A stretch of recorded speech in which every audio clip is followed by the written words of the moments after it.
Hello and welcome to the Entertainment Gig Podcast, episode 7.0. My name is Cleon.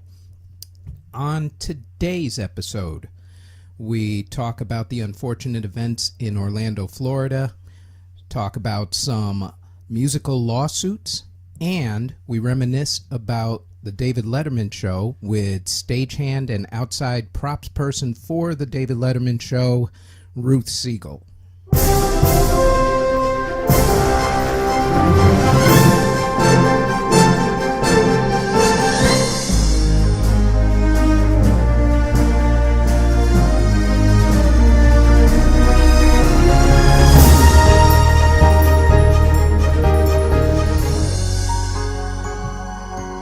And now the news. A couple weeks ago, I had spoken concerning the stabbing of a Japanese pop star and also Korean pop stars over the past year. The latest one happening a couple weeks ago. And I said, imagine the uproar if it happened to an American pop star and this wouldn't be swept under the rug like it was with the J-pop and the K-pop stars. Because Friday night, after a concert in Orlando, The Voice finalist from a couple years ago, Christina Grimmie, was shot, apparently by a deranged fan, while signing autographs with her band at a meet and greet. Now, what happened after this, and as I'm recording this, the situation is still relatively fluid because it's early in the morning and we're waiting on a police briefing. But at an Orlando nightclub, a gay nightclub, there has been a mass shooting. They say that it is an act of terrorism. They haven't said as of right now whether it is an act of domestic terrorism by a far-right group like the Ku Klux Klan or something like that, or whether it's part of more on the lines of radical Islam. No one knows, at least as of this very second. So I'm not going to delve into it, only to say that it's a nightclub, there's music involved, and this is yet another unfortunate incident that has happened concerning music and terror. Also, if you're in the Orlando area, this is not your weekend. But back to the Christina Grimmie situation. For starters, my heart goes out to her family, her fans, and her friends. By all accounts, this person was wonderful. A great talent. I did not follow her that well, as I am not really big on reality TV shows, especially the talent ones. However, this brings to mind a couple of questions, because I'm not going to lay guilt anywhere and talk about the mental health institutions or the pro-gun or anti-gun, whatever. That's for other people. My main question here is, going forward, now that this has happened in America and it's not over in Japan or Korea or in Europe, how do musicians and celebrities in general treat the public? Do they continue to do meet and greets? Do they sign autographs for their fans? Do they go directly from the stage directly into a fortified vehicle and don't bother talking to anybody? Do they walk on the streets? These are questions that now need to be asked. This is no longer an isolated incident, as far as I know, and as far as I'm concerned. It is definitely no longer an isolated incident, and you can expect these things to continue to occur. Unfortunately, it is the nature of the times that we live in at this moment, I guess. But these are things that need to be considered in terms of dealing with celebrities or just being a celebrity. They have yet to say whether there was any security at this meet and greet. My thought is that there probably wasn't as much as there would have been at, say, a rap concert because of the stereotypes that go along with it, in the fact that at rap concerts they would have been patted down for guns or anything, but Christina Grimmie's audience was not exactly stereotypical in their violence that people have come to associate, wrongly I might add, with rap or hip-hop or even rock music. It's a sad situation, and it is the nature of the way that we have to do things these days. And I don't want to say that celebrities should be fearful, but they should be a lot more cautious in the way that they are being dealt with now, or the way that they're dealing with people, I should say, just simply due to the fact that people are now prone to act on whatever for whatever reason. I will tell you from a personal standpoint concerning the nightclub shooting is that after 9/11, being in New York at that time, I have become more aware, especially when I go into a public place, be it a subway or a building or even the park in general. My first thoughts these days, and since 9/11 actually, has been check where the exits are. Automatically know exactly where the exits are at all times. I've just trained myself to kind of subconsciously do it.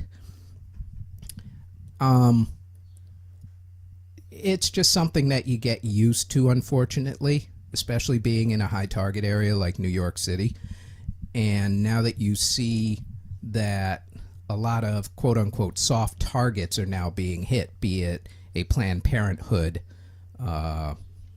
building or a nightclub, it's happening more and more, and so you just need to be kept more aware of the situation.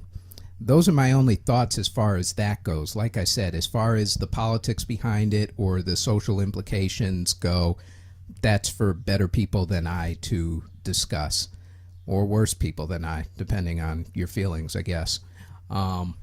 I just thought I'd say something concerning the celebrity, or in the cult of celebrity, concerning their security now. In other news, there have been a couple of music lawsuits within the past couple of weeks.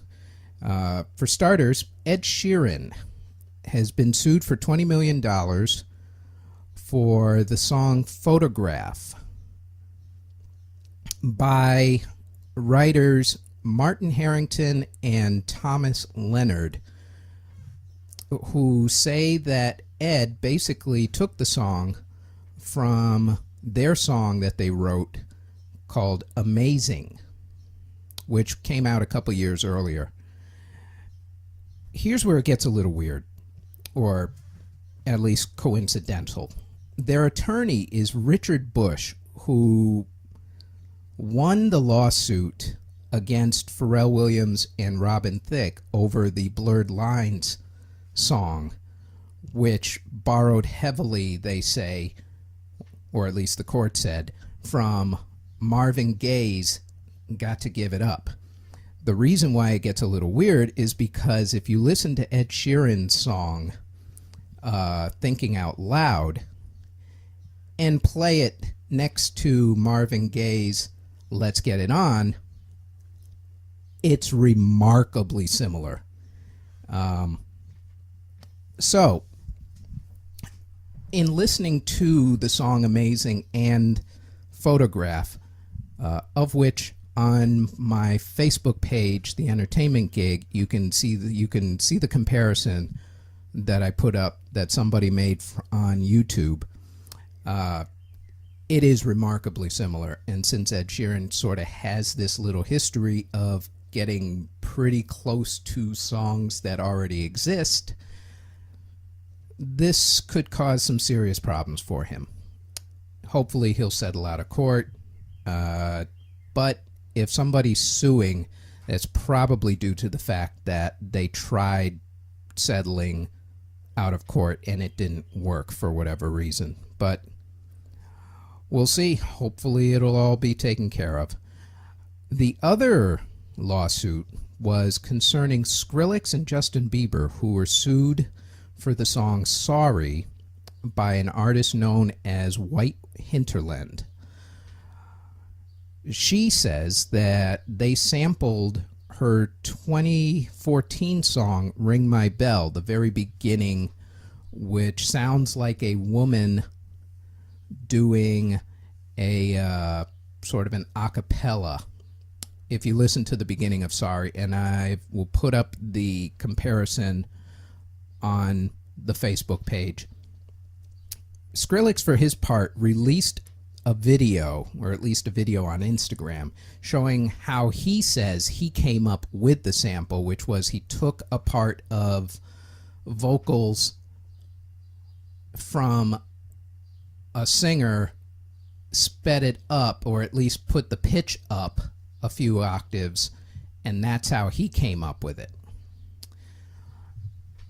I've listened to the two of them, and just my personal opinion, but I don't think that he actually sampled her specific cut from the song. However, a couple thoughts on this. One, had he listened to the song before and been inspired by that little part of the song and then came up with this afterwards, and legally, would that constitute copyright infringement, i.e. taking a sample of a song, or at least a sample in your head of a song, and recreating it, doing it your own way?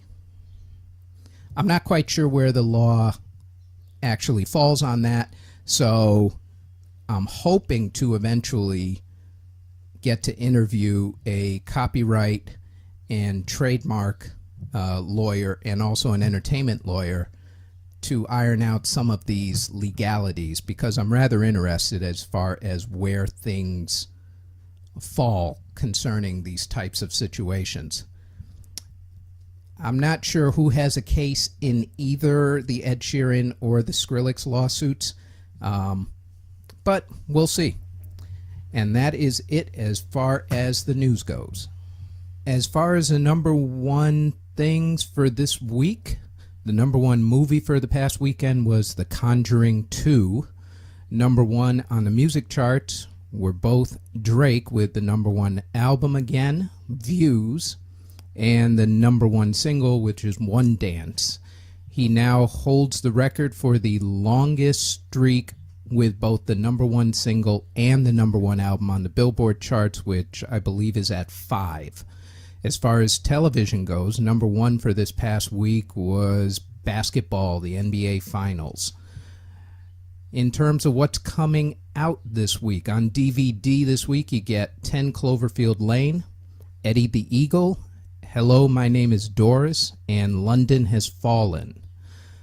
New on the music charts this week, the new album from Bruce Hornsby, also DJ Shadow, Neil Young, the Red Hot Chili Peppers. This Friday, the movies coming out are Central Intelligence with The Rock and Kevin Hart, and also Finding Dory, the sequel to Finding Nemo. As far as premieres go this week on television, you have on Monday the 13th, Guilt on the Freeform Network, Brain Dead on CBS, Brain Dead also filmed in New York City, Major Crimes on TNT, and on NBC, Spartan: The Ultimate Team Challenge. On Tuesday, the 14th, on ESPN, you get the documentary OJ Made in America, Animal Kingdom on TNT, and Wrecked on TBS. On Thursday, the 16th, Aquarius on NBC. On Friday, on Netflix, filmed in New York, Orange is the New Black's new season. And on Sunday, the 19th, on TNT, you get Murder in the First, and also filmed in New York City, The Jim Gaffigan Show on TV Land.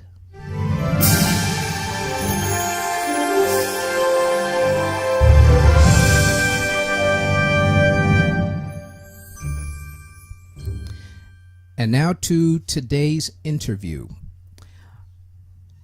I have been a fan of the Letterman Show, first Late Night with David Letterman, then The Late Show with David Letterman, for about as long as his show was on the air. I first started listening to it when I was in college, and I had been hooked ever since. As luck would have it, being in this industry, I became very good friends with the person who does their outside props, or who did their outside props, since the show is now officially off the air as of over a year ago. A couple words about her. Her name is Ruth Siegel. She did outside props and was a stagehand for the Letterman Show, and was gracious and or stupid enough to invite me to watch the show 3 times, and also to stand on the Ed Sullivan stage after the show and before the show, and to take pictures behind David Letterman's desk. As a Letterman superfan, you cannot get much better than this. As a person, Ruth Siegel is the very definition of the word professional. She is also the very definition of the word friend. She is the way that all set decorators and basically anybody in this industry should actually conduct themselves. She is extraordinarily nice. She is extraordinarily good. And she treats people well. And that's very important, especially if you're trying to network and you realize that eventually you're going to have to rely on these people to help you out at certain points. Ruth is one of my absolute favorite people on the planet. Has always been, will always be. In this particular interview, we reminisce a lot about Letterman, some of the crazier antics of Letterman, and briefly compare the way that talk shows are done now as opposed to the way that they were done during the Letterman era. I will tell you that we actually spoke for almost 2 hours. You were only going to get about 1 hour of it, because the rest of it was so inside baseball. Unfortunately for you guys, that was a better part of the conversation. But those things that were said will not see the light of day. In any event, this is the interview with the incredible, the absolute, one of my favorite people on the planet, Ruth Siegel. Let's start with the basics, nice and easy. Where did you grow up? I grew up in Rockland County, which is about 20 miles north of New York City, on the other side of the Hudson, across from Westchester. Ah, Westchester, God's country. Yeah. Did you go to college? I did go to college. I went to college for a completely unrelated major. My father and grandfather were stagehands, which is what I consider myself, a stagehand with Local 1, IATSB Local 1. And when I came of age, as it were, when I was graduating from high school, I intended to be a stagehand, although that was an unusual career choice for a girl. But I thought I would probably end up living in New York City for the rest of my life. And when I had the opportunity to go to college, I went to school in New Mexico, in Santa Fe, New Mexico, which was about as polar opposite a New York upbringing as I could come up with.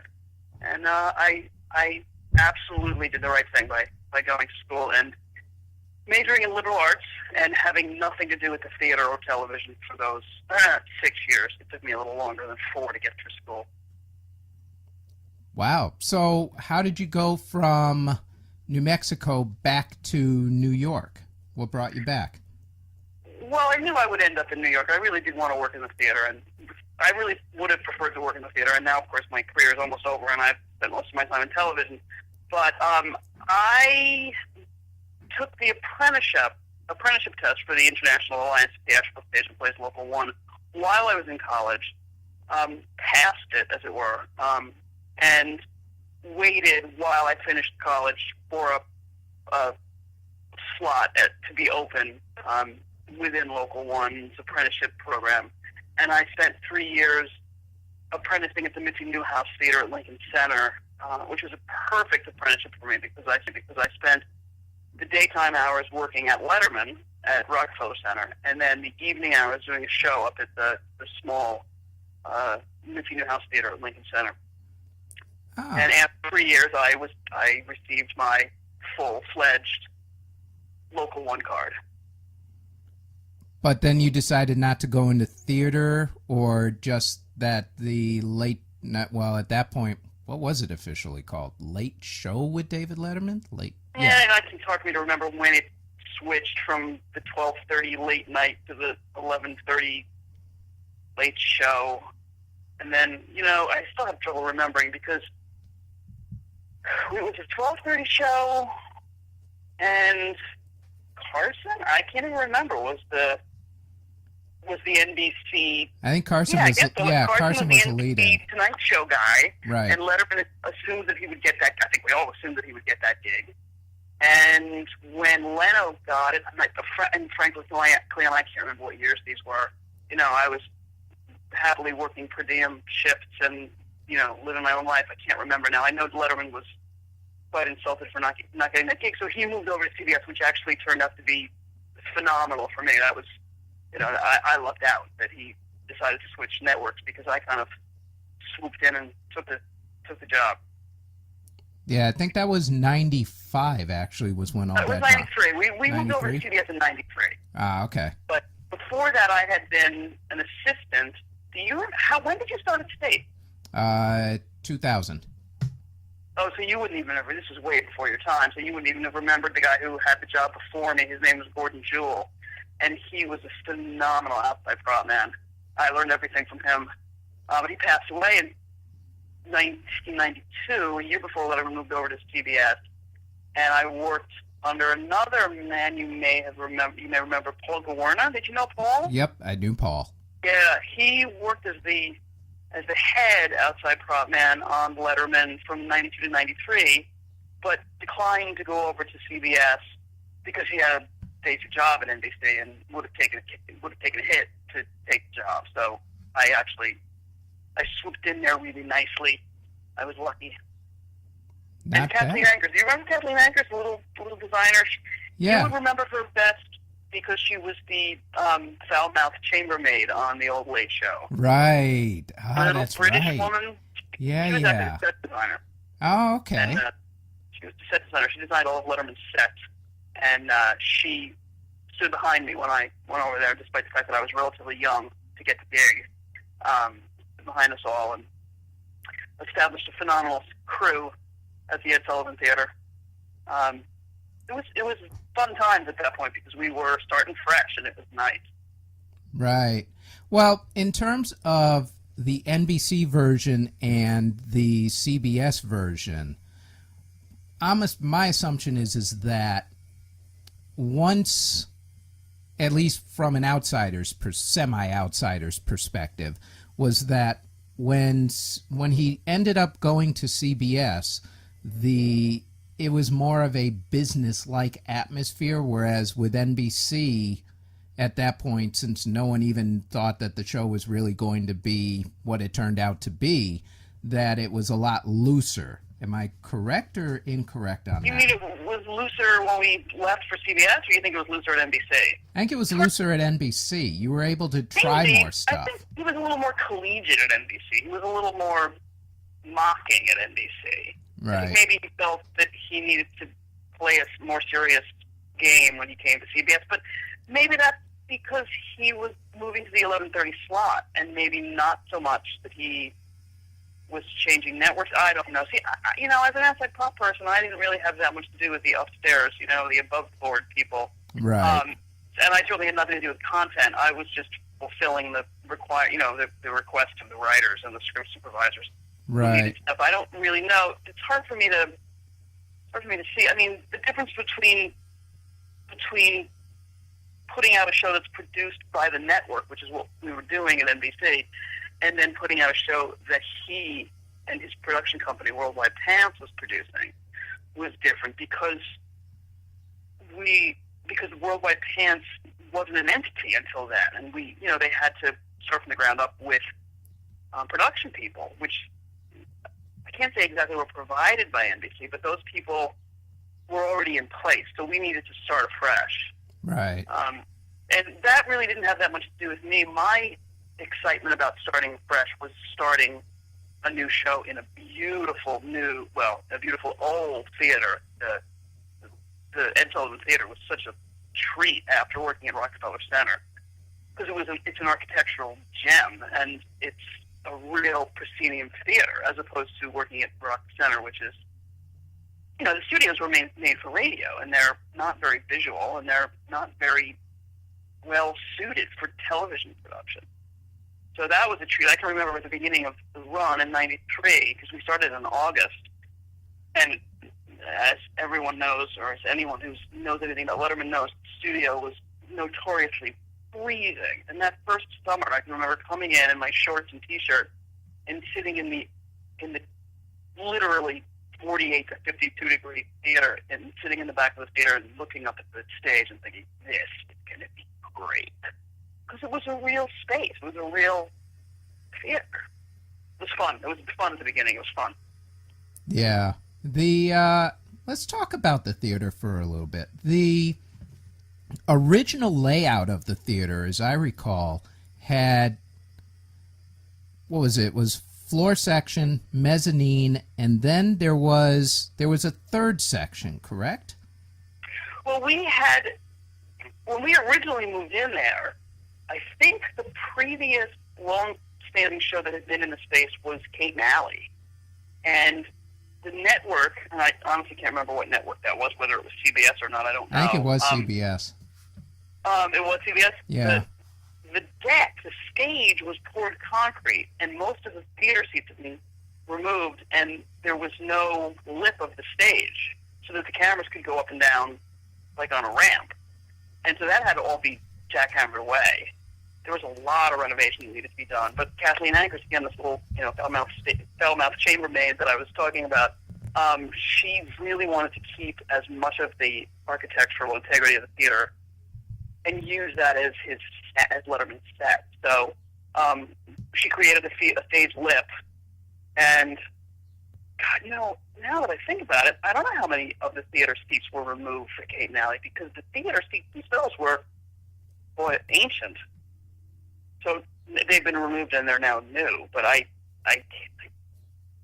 guess maybe we didn't lose too many of the theater seats, unless they had been stored somewhere. I don't know, but there is a balcony, and then there's a second balcony up above the front of house, the front mezzanine, and that section was deemed, I don't know whether it was a sound issue or whether it was just too many seats to fill for the stage.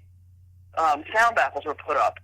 And again, maybe sound is an issue in TV that's not an issue in theater. And so the last, say, 12 or 15 rows were covered by these sound baffles. And later in the run of Letterman, the seats were removed, and we used that space to build sets. And we put up long and narrow sets up there for pre-tapes and post-tapes, which is why when I called you guys and asked you for props, I would try desperately to rent things that were lightweight, because all the stagehands had to carry these things up 3 flights of steps. Yeah, I remember. What was, and I've, as you know, from our many talks, Letterman superfan. I recall some of the craziest stuff that you guys did in terms of, say, throwing watermelons off the rooftop and God knows whatever else off the roof. What was the absolute craziest prop you had to go out and find? Oh, there were so many crazy things and so many, short turnarounds because most of the scripts came out the same day. So it was always a scramble. It was always a scramble, but that was the fun of it to me. I was responsible for everything from hand props to vehicles to animals. Luckily, I didn't have to do anything. I didn't have to deal with talent. But we did crazy things. Like we put a stripper on a pole on top of a moving cab. So she was a stunt woman, and she was phenomenal. And I don't know why she agreed to do this, but I had to go out and get a roof rack for a car, and then build a subfloor. I didn't do it. The carpenters did it. Build a subfloor so that we could put a base and a pole through it. And she, God bless her, in a phenomenal costume, pole dance going down 53rd Street. We did stupid stuff. I needed a fire truck once, and I called one of the writers who lived in Nutley, New Jersey, and he was a volunteer fireman, I think, or at least he knew the fire chief, and he gave me the guy's number. And I called the guy, and I introduced myself, and I told him I needed a fire truck, and I'm thinking, no fire chief in his right mind is going to lend us a truck. What happens if there's a fire in Nutley, New Jersey that day? So I called the guy, and I introduced myself, and I said I need a fire truck, on Thursday or whatever.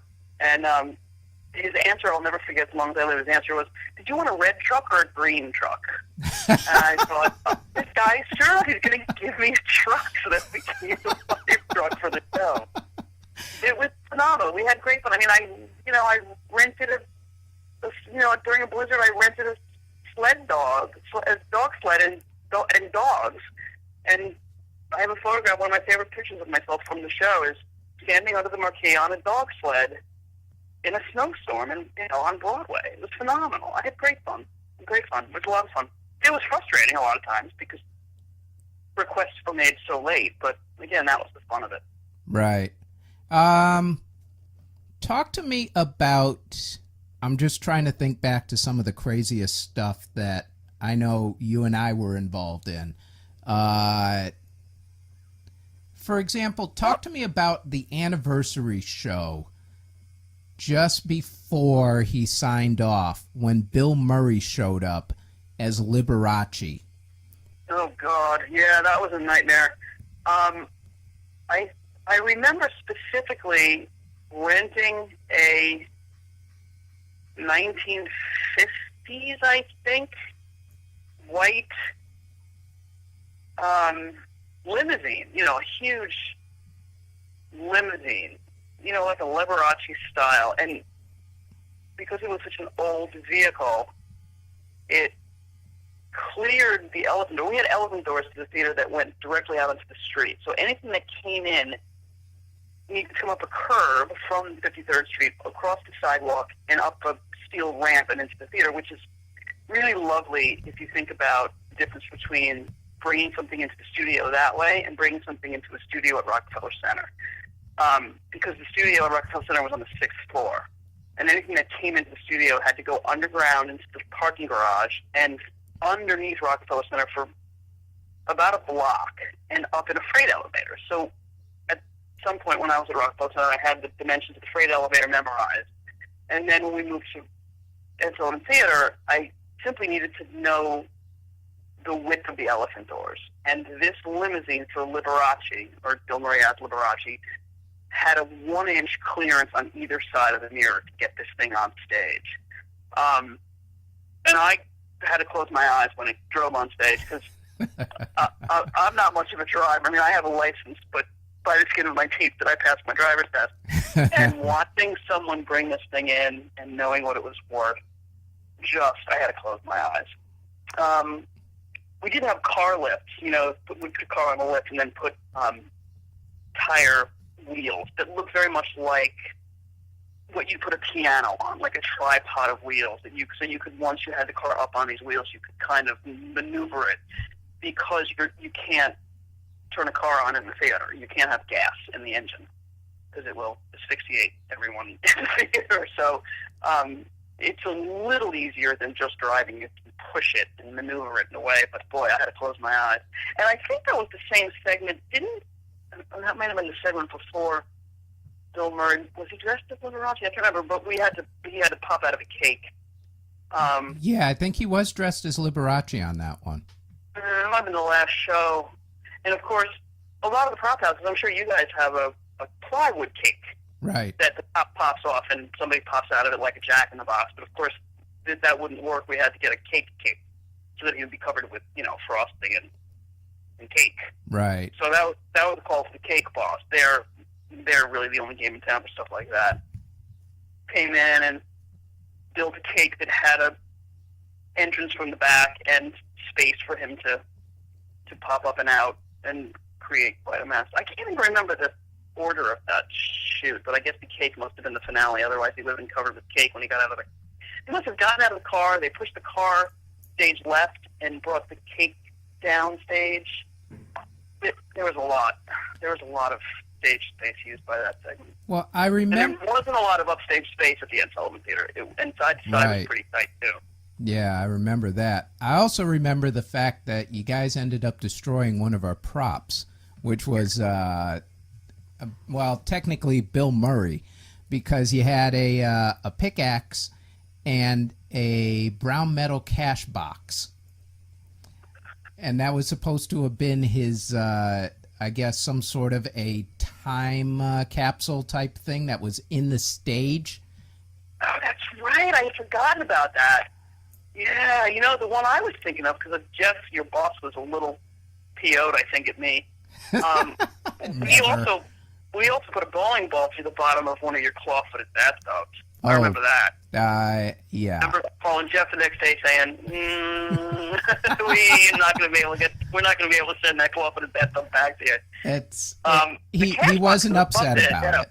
No, I said he wasn't upset about that. He was. That's why we gave you the one that was not all that spectacular.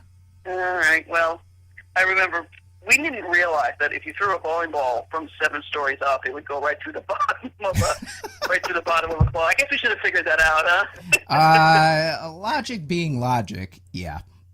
Yeah. Well, we did a lot of destroying. We destroyed a lot of cars.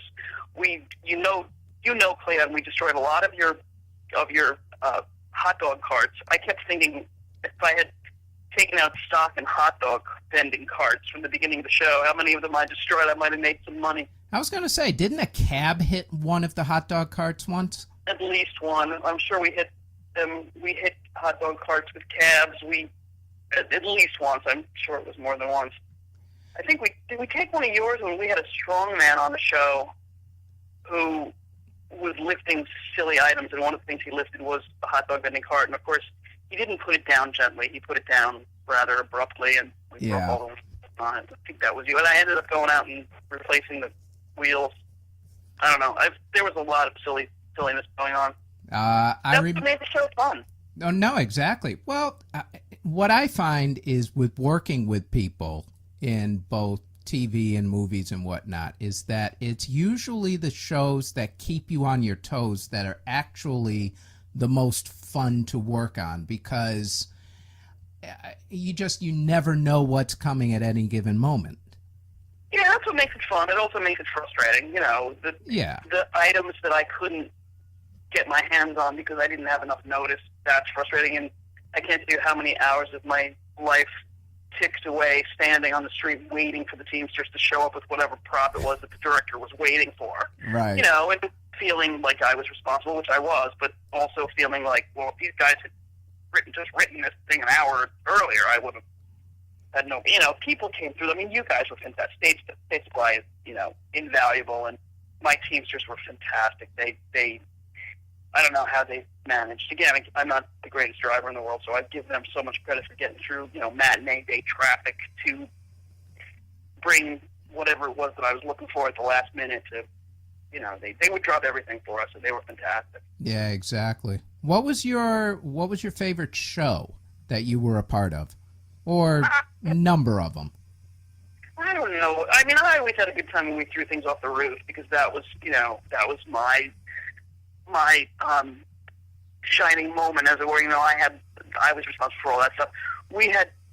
I remember once Brunswick or AMF, I can't remember which company, came and set up a bowling lane, and I think it happened more than once. Set up a bowling lane on 53rd Street, and Dick Weber, who is an old, I don't even know if he's still alive, an old professional bowler, came and was bowling at odd objects. And although my parents were not really interested in Letterman, my mother was a huge bowler, and she actually came down to meet Dick Weber. Of all the people that were on all the shows that I did for all the years on Letterman, the only time she ever came to the show was to meet this bowler.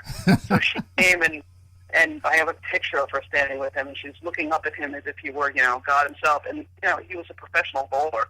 But anyway, that was really fun for me because Mom was excited, and I got to, stuff like a pyramid of champagne glasses with champagne, and I got to go to Goodwill and buy 10 of the ugliest desk lamps and, table lamps you've ever seen so that he could throw his bowling ball at these hideous lamps. It was, just fun stuff. There was so much silliness going on.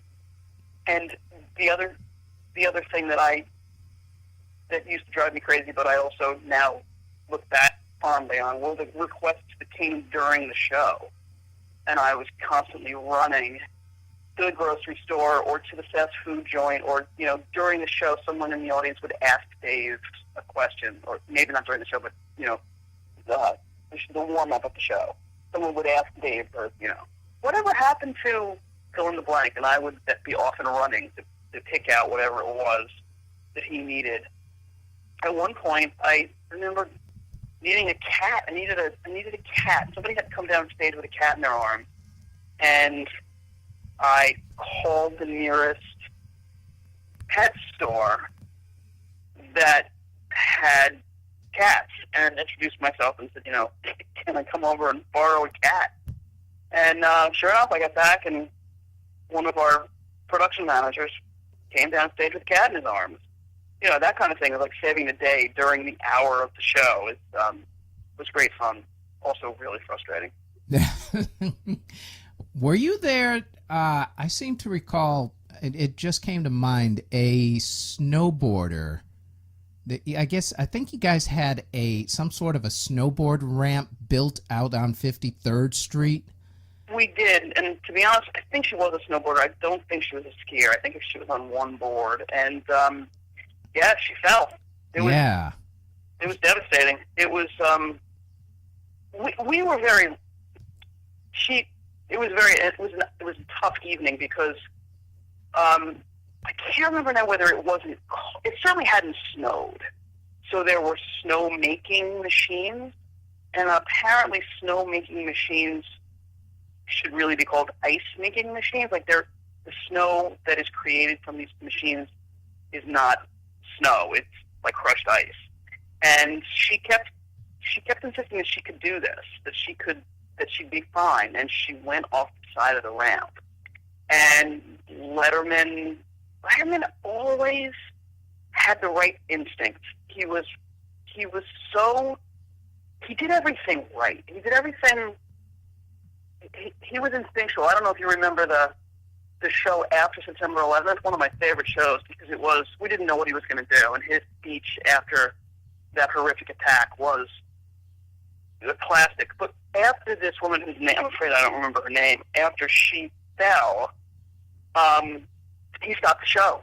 He was white as a sheet, and he stood, and he stopped the show and said, "That's it. We don't know what condition she's in. We can't continue." The audience filed out, and he went to the hospital to see.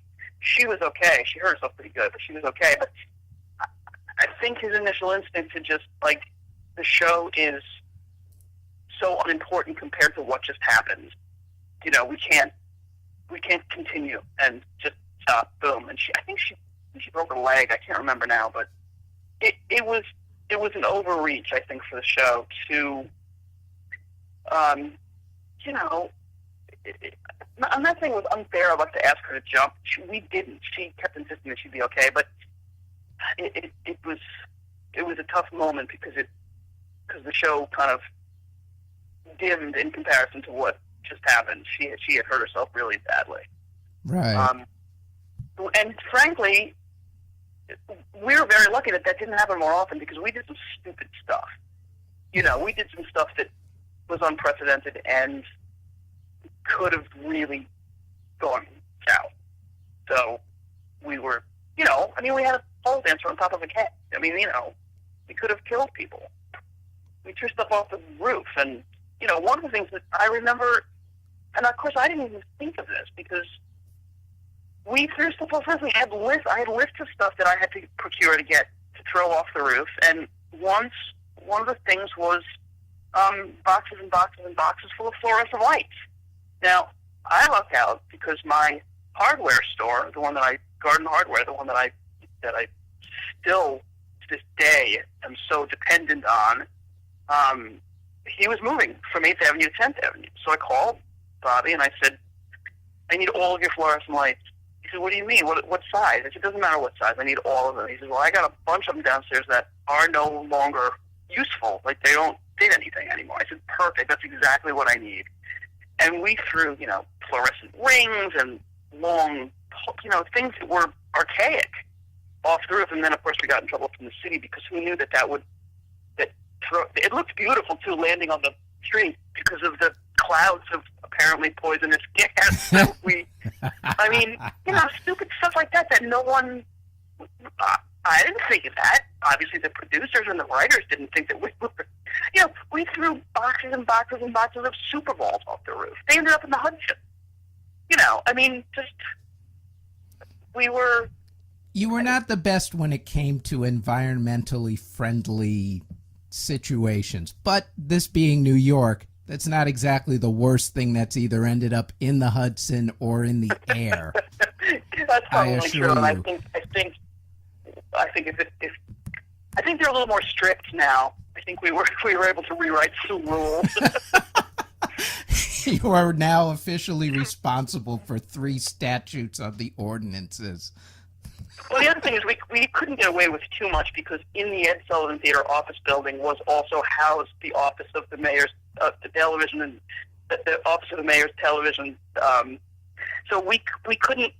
They were right there watching us do things stupidly on 53rd Street. So we had to get permits for everything that we did because there was no surreptitiously, you know, opening fire hydrants because they could look out their window and see what we were doing. You couldn't. You couldn't claim ignorance on anything until the day after. No. Oh, we claimed ignorance a lot, but we knew we were being watched. So. Yeah, it's amazing now that you're. It's been literally over a year now since the show ended. Yeah, just over a year. Yeah. I was looking at Facebook and everyone is posting pictures of themselves behind Dave's desk from a year ago. Yeah. It's both a long year and a quick year, but I guess every year is like that for everybody. I still have the one from when I was behind the desk, and that was... Oh, good. I'm so glad. I knew you were a big fan. It was always fun to get you tickets because I knew you really were a fan. I'm not quite sure why, Cleon. I'm still to this day. I'm so happy that you were a fan because you jumped through hoops for me. I will tell you exactly why, since you and I have never had this discussion before. It all stems from college. Letterman started late night right during, if I'm not mistaken, it was either my first or second year of college. And remember, back in the 80s, not to pull up a porch and tell the kids how it was back in the day, but obviously there wasn't cable. So you were stuck basically watching the major networks at the time, CBS, NBC, ABC. I think Fox had just started, maybe. I think that was when The Simpsons first kicked in, right around that time period. And so when you're studying at 12:30 in the morning, or you're just coming back from a party and you're looking for something... Sure, Clean, you were studying, Okay, it was mainly the going back to the party. Music ed majors never studied anything. We just played our instruments all day for a grade. That's right. So when you're coming back from a party at 12:30, 1 o'clock in the morning, and you're looking for something to watch, there really wasn't anything else on unless you wanted, I don't know, some rerun of some old 60s movie or something, because there wasn't late night television at that point. You know, it was Carson and Nightline on ABC, and CBS didn't. Yeah, CBS didn't even have a late night. It was those were still in the days when. Remember when you used to have test patterns at night?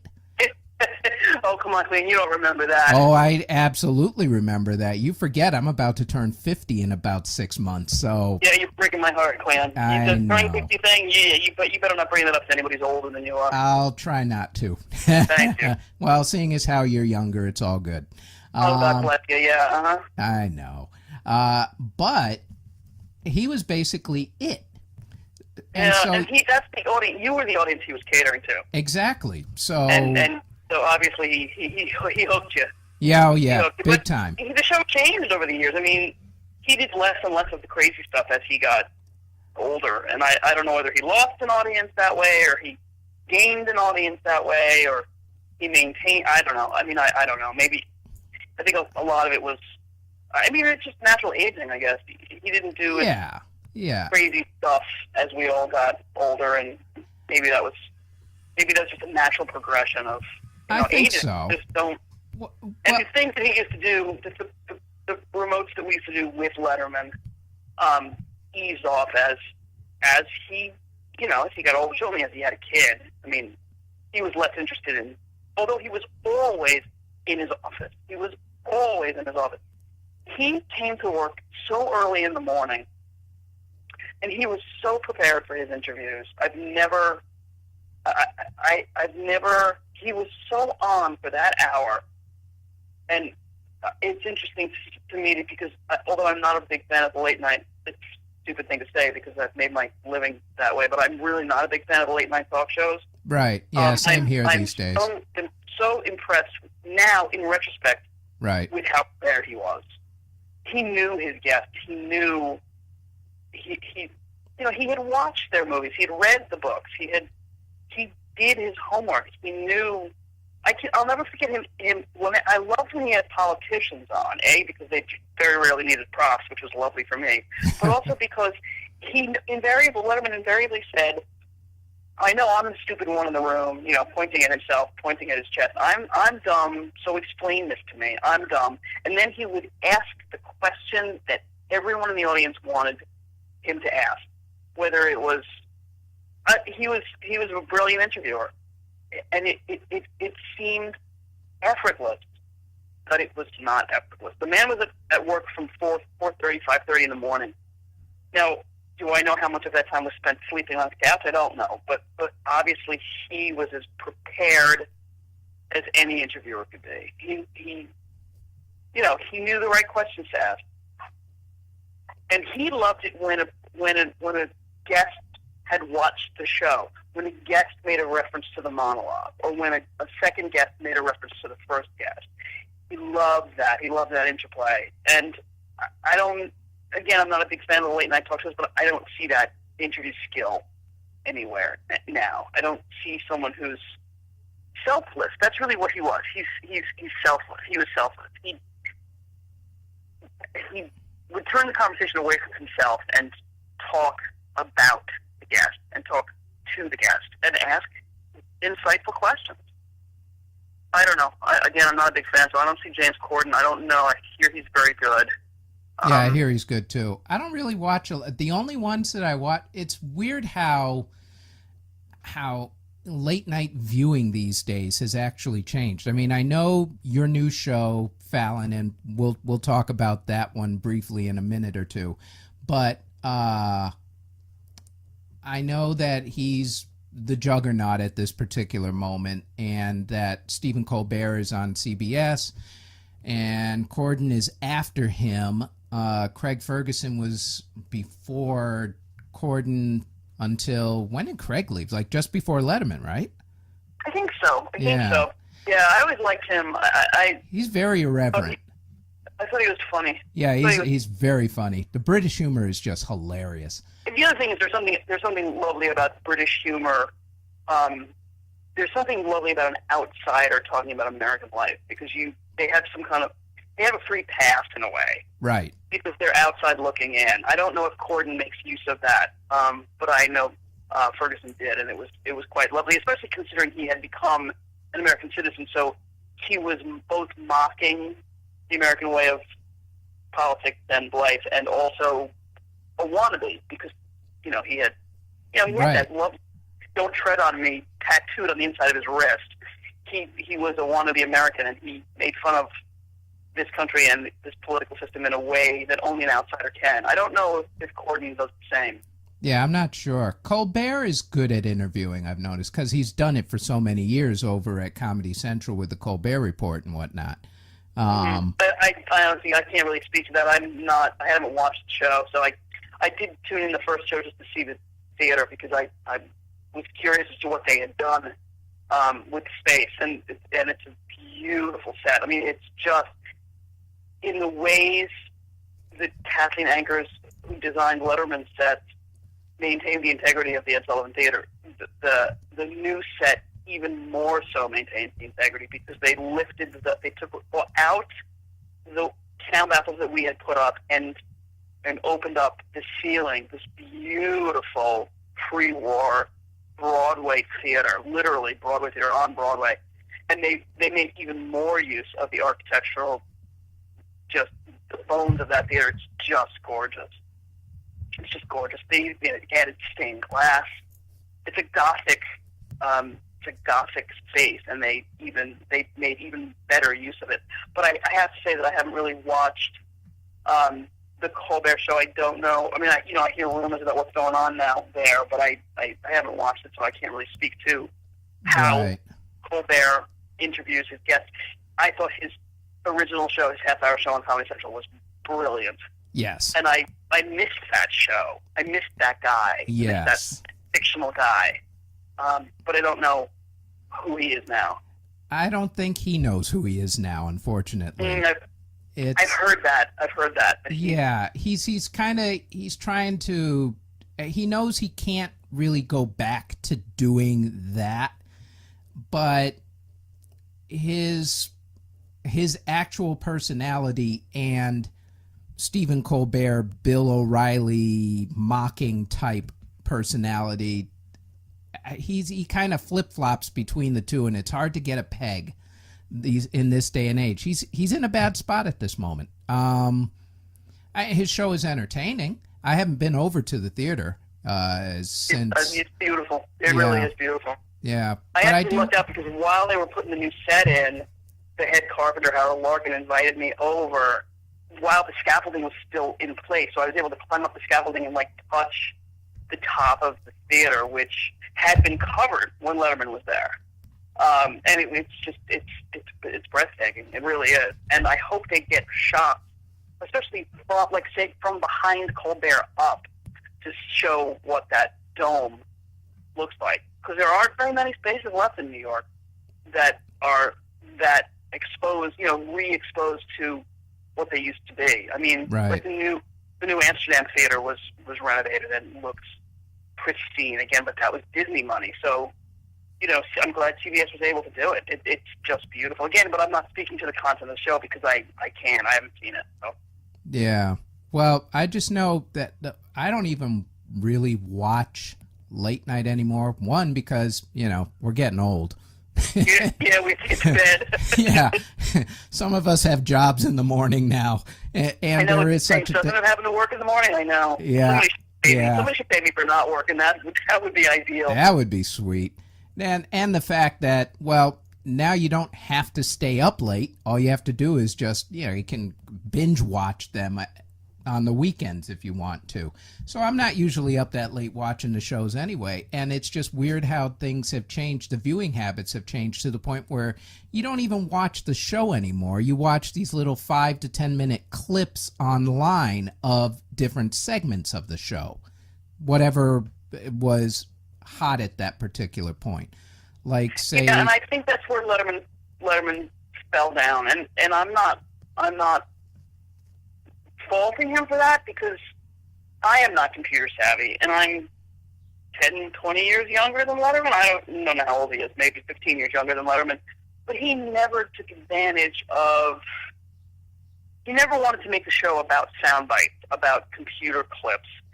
And as I think admirable as that is, we've moved on. We've moved on from that. I mean, he made an hour, he made the package of an hour show where the last guest referred back to the first guest and referred back to the monologue. And so he often had a through theme, whether that through theme came from a monologue joke or that through theme came from an off-the-cuff comment that a guest made or even from something that happened in the audience.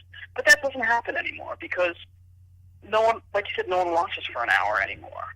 No one sits and watches. So Fallon is creating moments that are transferable to the computer, moments that are transferable to the web, which is a different content. Right. And Letterman never did that to his detriment. I mean, he was done. I mean, it didn't matter. He just didn't go along with that package, that game plan. Well, it's a lot like music these days, where you used to make an album and the whole album was a conceptual type of thing. The songs needed to be in a certain order and all that sort of stuff. Whereas nowadays, you might make one or two singles that are good, and then the rest of the album is just basically a chuck-away type of thing. Yeah, no, I think you're right. I think it's kind of like the difference between a short story and a novel, that you're just, I think people's attention spans are shorter, and it is what it is. I mean, my attention span is shorter as well.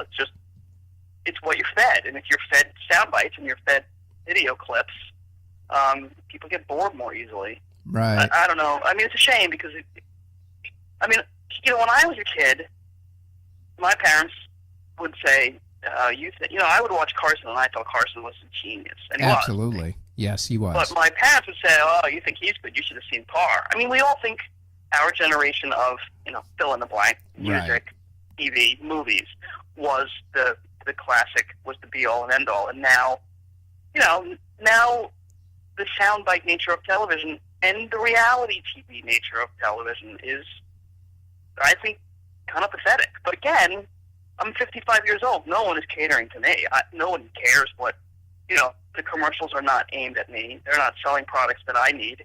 I am not the targeted audience. So nobody cares that I think the short, fast sound bites and I don't like it. But, again, nobody cares that I don't like it. Nobody's catering to me. Right. I think the Fallon show it's a different take. It's not to my taste. It's silly. It's funny. He's very talented. He's musical. But again, ain't no Carson, Right. Exactly. Yeah, we should talk about your new show, since now that Letterman is done and over with, you are now working on Jimmy Fallon's late night show. So explain, aside from what you see on screen, explain your job now as opposed to then. Has it gotten easier? Has it gotten tougher? Crazier? Less crazy? It's less crazy. Partly because I'm not the boss. I am now a per diem employee. I am very happily employed by the head prop woman at the Tonight Show, Shelley Ware. She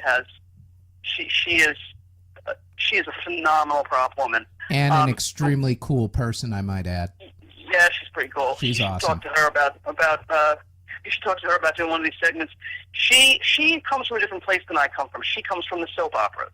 Right. So her extensive experience in soap operas is completely different than my extensive experience with late night talk shows, because the volume of material, the volume of furniture and lighting and flowers and exteriors and just stuff that she had to provide for the soap operas is kind of beyond my comprehension. I mean, truckloads of bedrooms and living rooms and wedding scenes and woods and just massive.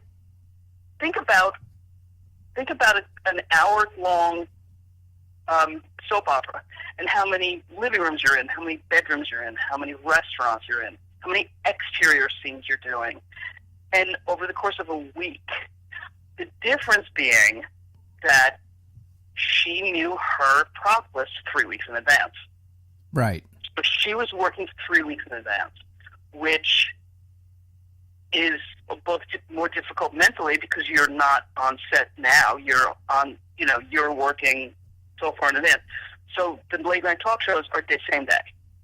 So generally, if I needed a set, I'd find out about it because I'd call you at about 11 o'clock in the morning. Right. And then, but again, minor set. If I was doing a set with Letterman, it might have been a single bedroom, and generally a 3-wall flat, sometimes even 2 walls, so we could shoot into a corner. I mean, really, really tiny. And the lovely thing about Letterman was, I don't know if this is a real word, but we often use the word wanky. Everything was kind of wanky. Like the scenery was kind of flimsy, and everything was a little cardboardy. But the soap operas needed to look elegant because these people were living elegant lives. And, candelabras and chandeliers. And so it's just a different volume of stuff. We were lucky with Letterman because anything that went wrong, he made funnier. So, if the scenery was a little wobbly and the door didn't really slam, he made a joke about it and made it funnier. So we were kind of off the hook. So Shelley is coming from a different place. She gets a little frustrated by the last minuteness of the show. But to me, that's par for the course. So it's just a different place to come from. She's a phenomenal prop woman, and I'm very lucky that she's hired me. I'm very lucky to have some work. It's tough being back in the per diem world of trying to find work every day. It's a different place. Right. I was lucky 20 years. Yeah, no, that's true. I'll be working for Ray Lutz next week. I'll be working for the Today Show next week. That's a whole other beast. That's a whole different beast. Yeah, that's a lot of food. Yeah. And 4 hours of live television is a lot of TV. That's a lot of TV every day. I don't know how Ray does it. Every single day. Every day, including weekends. I don't know how he does it. Yeah, it's mind bending what he has to, the lists that the products that he has to find and place and well, because he calls you, I'm sure, with stuff on the concerts on the at Rockefeller Center on the plaza, and yesterday he was looking for 17 picnic tables. He's like, where am I going to get 17 identical picnic tables? I don't know. Can't call state. State's not going to have 17 of them. Nope. At the most, maybe 5. That's about it. Exactly. So, each show presents a different set of problems, but, that's the fun of it. Again, that's the joy of it is establishing relationships with vendors the way I've established a relationship with you. I can call you at any time and ask you any question. I even have called you and asked you, what is the name of this thing I am looking for? Like, I don't even know what to call this. Once I was looking for, and again, I still don't even really know the name of them, but those air socks that look like men that when you turn it on, it's like you see them outside of a used car dealership. Lot. Right. So I'm looking for this thing, like this sock man. I don't even know what it's called. And don't forget, I started this job before we had Google. So I had a black book full of people that I would call and say, I'm looking for that sock thing that you turn on and it jumps up and down. It's like 9 feet tall. And what do I call that thing? Or worse, with hardware, I'm looking for the little widget that holds this to that. What do I even call that thing? I mean, it's a lot of arcane knowledge that will never do me any good any other time, and I tend to forget 3 days later. But in the moment, it's a lot of fun. Well, see, the great thing about what you do and how you go about doing things is the fact that I always say that the way you treat people is the way that you are going to eventually be treated. And if you look down on certain people because you think you can get away with it, you're really not going to, because down the road, they're going to get you back one way or the other. And the great thing about you is that you know that your vendors and you have a symbiotic relationship. It is true, but again, a lot of when you think about the nature of a show that you are working on, right? The nature of the show starts at the top, and having worked for Letterman for so many years, he knew everyone's name, from the guy that emptied his garbage can to the guy that took him up and down in the elevator, to me, to all the stagehands that worked on the set. He knew everyone's name. I got a gift from him each year on my birthday. On my birthday. It was important to him that we all felt like, A, he knew who we were, and B, he knew what we did. So if something went wrong, and things did, he knew who was to blame. But if something went well and was difficult, he knew who to praise. I had a cow on set once, and it turned into a fiasco because it had snowed, and the prop man went outside and grabbed snowballs, and he was throwing snowballs, and one of the snowballs hit the cow, and the cow freaked out and stepped backwards and stepped on somebody's foot. It was just a nightmare, and the woman who brought the cow was a little pissed off because the cow had gotten anyway, and he apologized. He felt terrible because he realized that he shouldn't have been playing with snowballs when there was an animal on stage. But again, in the moment, but anyway, he insisted that I after the show, he called me and he insisted that I get the woman on the phone who had brought the cow, and he talked to her and apologized. And that was a stupid thing. I should never have done that. I'm so sorry. I think the cow stepped on her foot. Anyway, whatever. He felt terrible that he had, so he was responsible. He was the boss, and he, in the same way that he took his interviews seriously and did his homework, he was responsible for everything that happened on stage and off, and it was lovely. I don't think you see that kind of responsibility anymore. Yeah, you really don't. It was his hour, and he took responsibility. I'm telling you, and I'm not kidding you, when I tell you that I would get a gift each year on my birthday, and he knew everyone. He knew their names and what they did and when they went the extra mile. And I don't see that anywhere else. I mean, again, I shouldn't say that because I was with the same show for so long. But it's a lovely attribute for someone who doesn't have to do that, who doesn't have to, lower himself to talk to the lower echelons of the stagehands and the janitors, and the building engineers, and he was a great boss. He was a really great guy. Yeah, and I talk about him as if he's dead. He's just retired. You know what? Good that everybody says nice things about him now than when he is dead. He's got a long life. He's got a young son. He's got a lot to.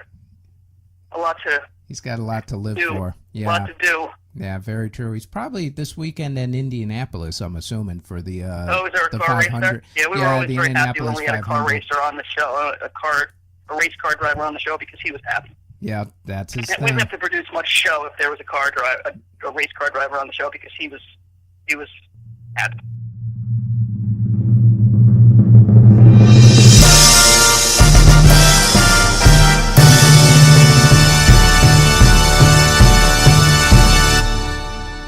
And now we come to the part where I have to clarify a couple things, which actually aren't that bad. First and foremost, the snowboarder, as it turns out, not a skier, but a snowboarder who was injured during a taping of Letterman was five-time X Games winner, snowboarder Tara Dikitas. The accident put her in the hospital for, I believe, a day, possibly two. and she recovered fully after that. The incident actually happened on February 5th, 2004, for those keeping track of everything. As far as that stringy thing that stands in front of usually used car dealerships or whatever, it is technically called an inflatable dancing man or an inflatable air dancer.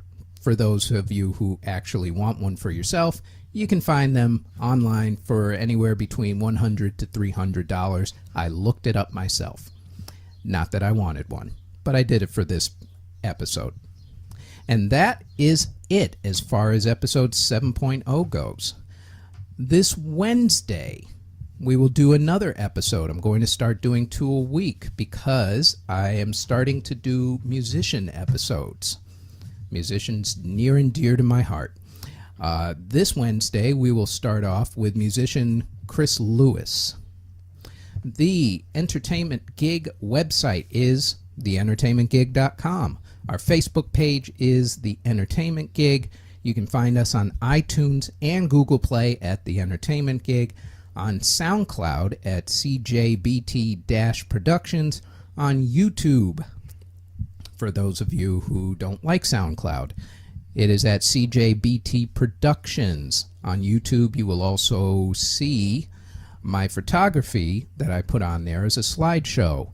If you want to look at the photography and purchase or talk about the photography, my Facebook page for that is CJBT Photography, and the portfolio is actually at cjbtproductions.zenfolio, that's ZENFOLIO.com.